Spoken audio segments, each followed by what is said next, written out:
Mr. Owens. Thank you, Mr. Chairman. Last week at a Senate Banking Committee hearing, Treasury Secretary Janet Yellen testified that restricting abortions would have a very damaging effect on the economy.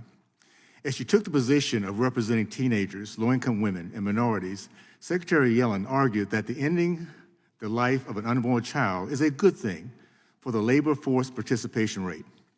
Since I'm very aware of the founder of Planned Parenthood, Margaret Sanger, I find the parroting of her manifesto by Secretary Yellen, the evaluation of life of an unborn, poor Black and minority children, as very concerning. I've also been aware of Sanger's 1946 book, The Negro Project, in which she shared her vision of poor Blacks and other minorities, and I quote, the gradual suppression, elimination, and eventual extinction of the defective stock, those human weeds which threaten the blooming of the finest flowers of American civilization, unquote.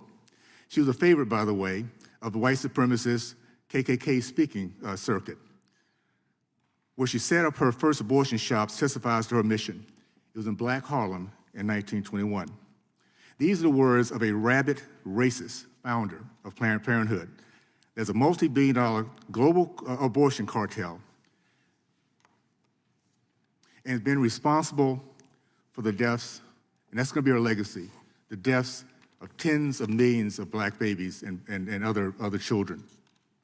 Thank goodness Senator Tim Scott, upon hearing this statement by Secretary Yellen, called it out for what it was: biased, callous, and calculated.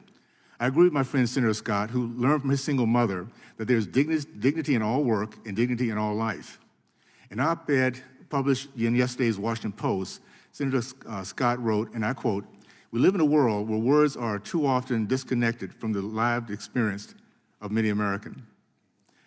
Yellen's cold and robotic reference to the issue of life is just the latest example of that, end quote.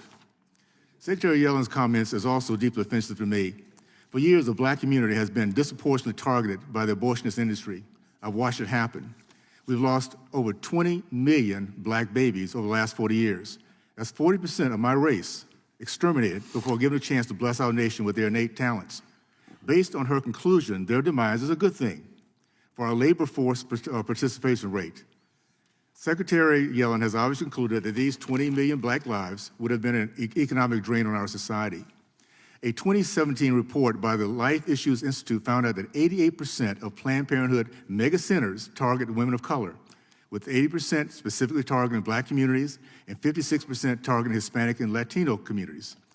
For those who love the concept of equity in everything under the sun, including test score outcomes, when it comes to the death of unborn, the abortion equity seems to be pretty racist to me. Abortion is not health care. Health care doesn't result in the intentional death of over 60 million human beings. It undermines the dignity and worth of every individual in their God-given right to life.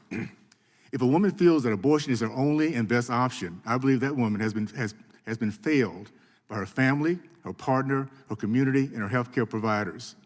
I'm the father of 6 children and 16 grandchildren.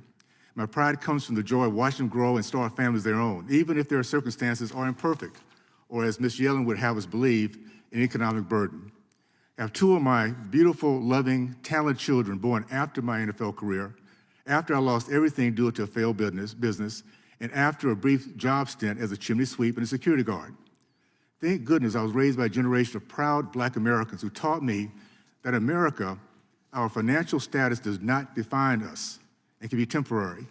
Our children and family relationships, on the other hand, are not only eternal, but an invaluable treasure during our brief time on this earth. They are the only legacy at the end of our lives that really matter. Our children are the most precious gifts and blessings from a loving God. The fight to defend life has never been more important. The fight to defend the founding ideals of our nation, that all people are created equal, that they are endowed by their Creator with certain inalienable rights, that among these are life, liberty, and pursuit of happiness, has never been more important. I ask for unanimous consent to place Senator Scott Washington Times op-ed titled, "Abortion is Not the Way to Help Single Black Mothers," on the record.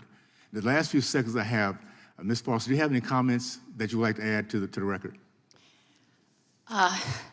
That brought me to tears. Amen to everything you just said. I would just say, when it comes to helping mothers in difficult situations and living in poverty, go ask Planned Parenthood if they provide diapers or formula or a crib or rent assistance or food or bill assistance or counseling or mammograms or continuing education, and then compare that to what pregnancy care centers offer. And then come tell me that pro-lifers are the ones that don't care for children after they're born. Give me a break. Thank you. The legacy of Sanger will be her death. That's what she'll be known for. Thank you so much for that. Mr. Chairman, I have a unanimous consent request. One second. The gentleman yields back. The gentleman is recognized.